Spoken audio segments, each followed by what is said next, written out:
Turkey was supposed to be Russia's friend. For years, Turkish President Recep Tayyip Erdoğan walked a fine line, balancing between NATO and Moscow. He kept trade open, refused to sanction Russia, and even bought weapons from Putin's military. But now, everything has changed. In a move that even the US didn't see coming, Turkey is starting to shift, and it's not in Russia's favor. Erdoğan has stopped playing neutral. He's openly backing Ukraine's territorial integrity, making life harder for Putin, and pulling Turkey further into NATO's sphere of influence. The big question is, why? Is Turkey turning on Russia for good? Or is this just another strategic play by Erdoğan to secure more power for himself? And if Turkey is truly breaking away from Russia's grip, what does that mean for the war in Ukraine and the future of NATO? Let's break it all down. Of course, the main actor behind the sudden shift in allegiances is the current Turkish President Erdoğan. To understand his actions, we'll need to dive a bit deeper into why exactly Turkey and Russia have this complicated relationship. For that, we need to go slightly further back in time, to the 11th century in fact.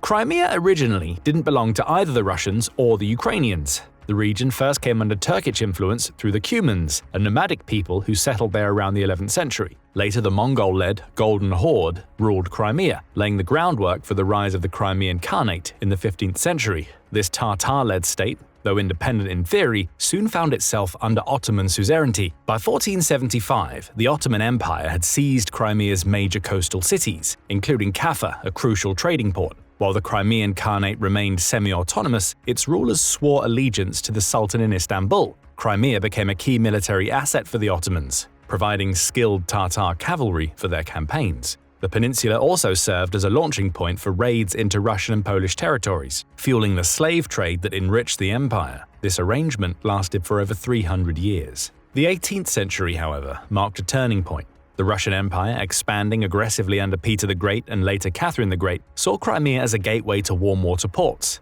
A series of wars between Russia and the Ottomans culminated in the Treaty of Küçükçenarsa in 1774, which nominally granted Crimea independence. In reality, it was a stepping stone for Russian annexation, which officially occurred in 1783. The Ottomans, weakened and unable to prevent this loss, had to accept a bitter defeat. Even after losing Crimea, Turkey's strategic interest in the peninsula remained strong. The Crimean War, which lasted from 1853 to 1856, saw the Ottoman Empire, backed by Britain and France, fighting Russia to curb its expansion. While the war ended in a temporary setback for Moscow, Crimea remained firmly in Russian hands. Meanwhile, the Crimean Tatars, long aligned with the Ottomans, faced increasing persecution. Waves of them fled to Ottoman lands, particularly modern-day Turkey, further diminishing the region's Turkish identity. The Soviet era brought even greater suffering.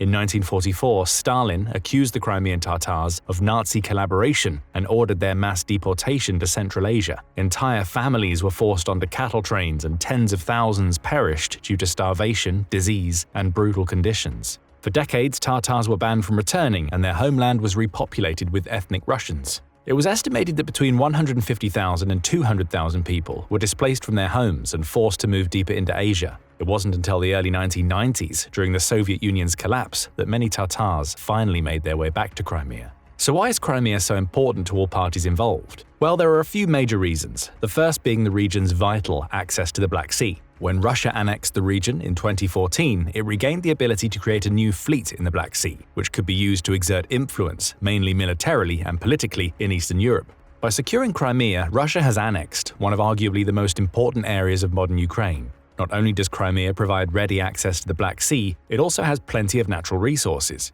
As a prime example, Crimea's surrounding waters in the Black Sea and the Sea of Azov hold substantial oil and natural gas reserves. Before Russia's annexation, Ukraine was developing these offshore fields as part of its broader energy independence strategy, which would have reduced its reliance on Russian gas imports. The most notable energy assets include the Skifska and Feroska gas fields, estimated to contain billions of cubic meters of natural gas, the Odessa gas field, a major offshore natural gas production site in the northwest Black Sea, and the Crimean Shelf, which has significant untapped hydrocarbon potential. By annexing Crimea, Russia took control of these reserves, significantly expanding its energy dominance in the Black Sea. Ukrainian energy companies, such as Naftogaz, lost control of offshore extraction sites, which were seized quickly by Russian-backed authorities. Not only did this make Ukraine much more dependent on energy imports, but it also allowed Russia to build a practical monopoly on producing and refining oil and natural gas in the central and eastern parts of Europe. Why does this concern Turkey, though? Well, Turkey has historically relied heavily on Russian natural gas to meet its energy needs. In 2021, Russia supplied approximately 44.9% of Turkey's domestic gas demand.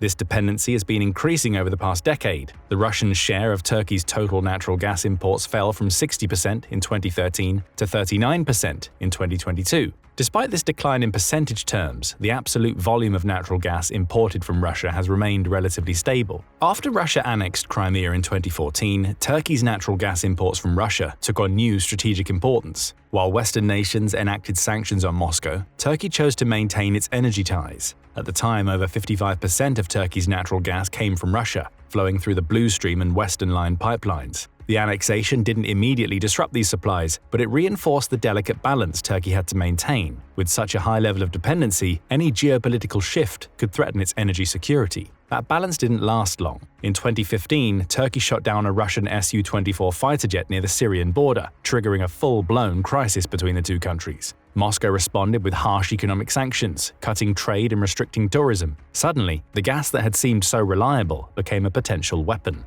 Turkey had no choice. It had to rethink its energy strategy. The first step, finding new suppliers. Azerbaijan quickly became a big player in Turkey's energy mix. The launch of the Trans-Anatolian natural gas pipeline, TANAP, in 2019 gave Turkey direct access to Azerbaijani gas, reducing its reliance on Russian pipelines. But Azerbaijan alone couldn't replace Russia's vast supply. Turkey needed more options, and fast. That's when liquefied natural gas, LNG, entered the picture. Imports from the US, Qatar, and Algeria surged as Turkey expanded its LNG infrastructure. Even as Turkey diversified, it didn't cut ties with Russian energy entirely. In fact, the two countries struck an even bigger deal. The Turk Stream pipeline, completed in 2020, created a new route for Russian gas, bypassing Ukraine and strengthening Turkey's role as an energy hub. The irony was clear. While Turkey worked to reduce its dependency, it also became a key transit point for Russian gas to Europe. Then came 2022. Russia's full-scale invasion of Ukraine. This put Turkey in an even tougher position. European countries slashed Russian gas imports, but Turkey continued buying, taking advantage of deep discounts. The war only underscored what had become obvious since Crimea: relying too much on Russian gas was a dangerous game.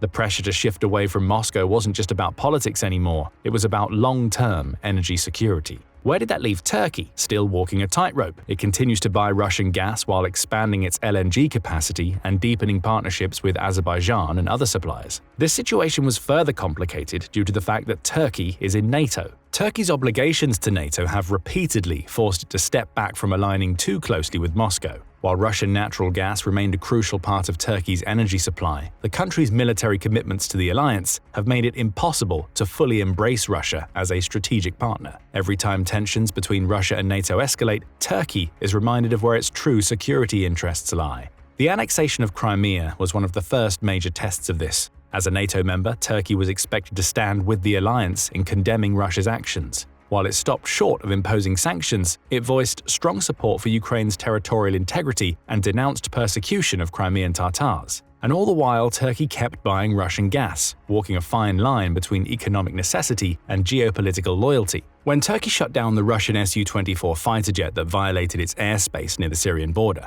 Russia retaliated with economic sanctions. Gas supplies were not directly cut, but the crisis proved how vulnerable Turkey was to Russian pressure. The incident also reinforced NATO's role in defending Turkish airspace when tensions flared. Turkey had no choice but to lean on its allies. Despite these setbacks, Turkey and Russia found ways to cooperate. The completion of the Turk Stream pipeline in 2020 deepened their energy relationship, allowing Russia to bypass Ukraine and send gas directly to Turkey in southern Europe. However, just as their energy ties strengthened, NATO's concerns about Turkey's military purchases from Russia began to strain relations. When Turkey bought Russian S-400 missile defense systems, NATO responded with harsh consequences, including removing Turkey from the F-35 fighter jet program. The message was clear: relying too much on Russia, even for defense, would come at a steep price. After Russia invaded Ukraine in 2022, Turkey refused to join Western sanctions on Russian energy. Yet it did close the Bosporus and Dardanelles Straits to Russian warships, limiting Moscow's military operations in the Black Sea. At the same time, Turkey supplied Ukraine with Bayraktar drones, which played a key role in resisting Russian advances. These moves distanced Turkey further from Russia, proving that when push came to shove, NATO's security interests outweighed economic dependency. And it's this assurance that NATO will defend Turkey that ultimately forces it to put aside its Russian influence and stay with the Western world. This is more of a symptom of how Russia has mismanaged its geopolitical alliances by attacking Ukraine. The invasion didn't just damage Russia's standing in the West, it also weakened its alliances with key global partners. Once seen as a strategic power broker that used its plentiful oil and gas reserves to leverage beneficial deals, Russia has steadily alienated its allies, diminished its influence, and pushed neutral countries closer to NATO. Every diplomatic misstep, battlefield failure, and economic strain has only reinforced the perception that Moscow is no longer a reliable or dominant force. Meanwhile, NATO has capitalized on these fractures, expanding its influence and strengthening its alliances in ways that would have seemed impossible before the war. One of the biggest blows to Russia's global standing has been the loss of credibility as a military power. Before the invasion, Moscow positioned itself as a dominant force, capable of challenging the West. As the war dragged on, its underwhelming battlefield performance, heavy casualties, and logistical failures exposed serious weaknesses. Countries that once saw Russia as a powerful security partner, such as Armenia, Kazakhstan, and even China, began reconsidering their ties. When Russia failed to support Armenia in its 2023 conflict with Azerbaijan over Nagorno-Karabakh, it sent a clear message: Moscow couldn't even protect a close ally, let alone project power globally.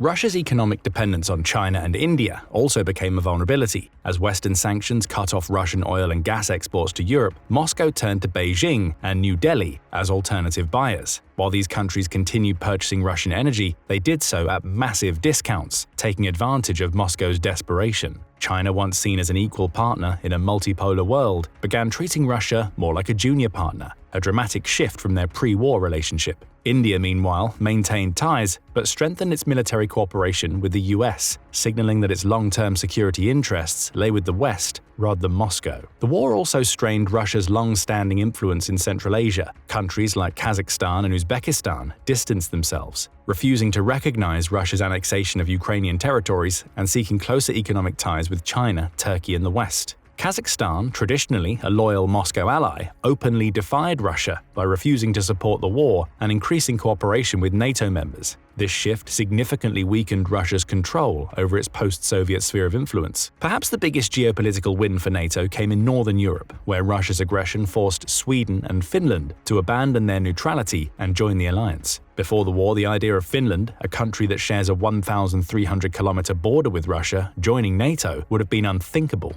Russia's invasion erased decades of hesitation. In 2023, Finland formally became a member of NATO, doubling the alliance's direct border with Russia. Sweden followed in 2024, further expanding NATO's strategic reach in the Baltic region. What was meant to weaken NATO had the opposite effect. It strengthened and expanded it. Meanwhile, Turkey, despite its historically complicated relationship with NATO, aligned more closely with the alliance due to Russia's actions. While Turkey did stall the ascension of Finland and Sweden into the alliance for a full 2 years, on paper this had nothing to do with Russia's ongoing affairs. Considering the timeline where both countries became full NATO members a year into the war, it's clear that Turkey had decided that there was very little it could gain from unashamedly favoring Russia in global geopolitics. This was mainly due to Russia's aforementioned failure to capitalize on the enormous numerical advantages that it possessed at the start of the conflict. By all counts, Russia had roughly double the total manpower, and in some cases 10 times the military troops Ukraine had when the invasion started. The original plan for Russia was to claim victory over Ukraine within a few weeks by performing a few debilitating strikes on the Ukrainian government. When that failed, Russia faltered and seemed to stumble on what route to take for its strategy. What should have been a quick invasion was initially repelled, to the point where most of the Russian gains in the west of the country were completely annulled by the end of 2022. While it wasn't as obvious at that point, the war turned out to be a complete disaster for Russia. So much so that Turkey bailed as one of Russia's key so-called friends who also had a part in Western alliances. This meant that Russia could no longer leverage Turkey's dependence on Russian oil and gas to dictate NATO's policies and sanctions, or lack thereof. With Turkey out of the picture, the road was clear for NATO to begin its figurative counteroffensive by increasing the rate of donations to Ukraine. This led to Russia making desperate moves after similarly benign statements about its sovereignty being threatened. And with the latest comments from Erdoğan himself stating that Turkey steadfastly supports Ukrainian territorial integrity, it's pretty clear how Russia's threats have affected NATO's decisions. Even Russia's few remaining allies, such as Iran and North Korea, offer little real strategic benefit. While they supply Moscow with drones, ammunition, and limited economic support, they do not compensate for the loss of European markets, Central Asian allies, or military credibility. Instead, these partnerships reinforce Russia's growing isolation. A case in point was the fact that the North Korean troops that were sent to Kursk had little to no effect on the state or the progress of the war. Upon their arrival in regions like Kursk, roughly 10,000 to 12,000 troops were thrust into active combat roles. Unfortunately for them, their lack of preparation for modern warfare, especially encountering drone operations, rendered them vulnerable. Reports indicate that North Korean units suffered heavy casualties due to their inability to adapt to the advanced tactics employed by Ukrainian forces. In some reports, it suggested that the North Korean battalions lost more than 3,000 troops over the course of only 4 months. It's not only diminished their effectiveness, but it's also strained Russian military resources, as efforts had to be redirected to support and replenish these underperforming units. The anticipated boost in manpower from North Korean forces did not translate into a strategic advantage for Russia. Instead, the integration of these troops into the Russian meat grinder of a military strategy introduced further logistical errors. Ultimately, the downfall of North Korean troops could be said to be one of the nails in the coffin of Russia to get a country, any country, on its side during the war. With North Korea practically impotent, Turkey turning to the west, and China heavily favoring trying to appear as neutral as possible, Russia has lost pretty much every ounce of geopolitical support it once had. Of course, Russia is still getting economic boons via trade with China, India, and other BRICS countries, but some of these deals are heavily unfavorable for Russia. Nevertheless, the writing is on the wall that Russia will have to continue alone. Which brings us to the question of a possible peace deal and how Turkey might contribute to that. Turkey, despite facing criticism from Western allies, has carefully navigated a complex diplomatic path, demonstrating its ability to mediate between opposing sides, a strategy that seemed to have worked at least somewhat. One of its earliest efforts came in March 2022, when Turkey hosted a high-profile meeting in Antalya between the foreign ministers of Russia and Ukraine.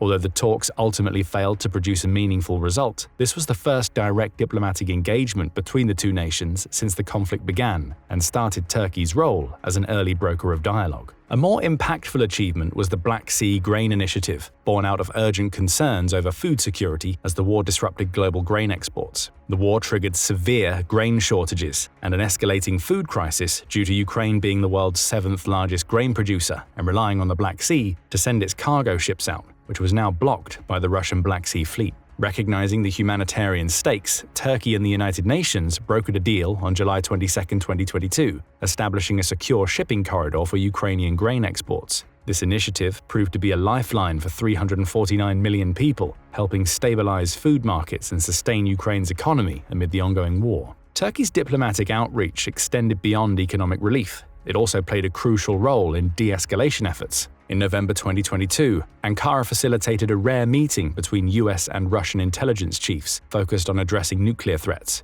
More recently, Turkey's mediation efforts proved instrumental in negotiating a high-profile prisoner exchange between Russia and Ukraine. Turkey's ability to play this balancing role stems from its unique position of being both in NATO and yet relatively close to Russia. In truth, this has more to do with Erdoğan's movement toward the country being less dependent on alliances with other nations and more culturally uniform. This is a similar philosophy that Putin himself has outlined in a 2021 article, which somewhat falsely equates Ukrainians and Russians as being the same people. Erdoğan is applying this concept to Turkey itself, trying to create a country that's more economically, politically, and militarily active. This has made Turkey one of Europe's largest militaries, which is only helped by the country's favorable geographic position that allows it to essentially cut off access to the Black Sea at will. This leads to Turkey having a surprising amount of potential to influence the politics of the war in Ukraine, and its previous mediation efforts underline that. With that said, it's unclear how exactly Turkey will approach peace talks, as Russia, Ukraine, and even the US and the rest of NATO have yet to create a specific plan that tries to satisfy both parties. But whenever that does happen, it's likely going to feature a Russia with no allies in Europe.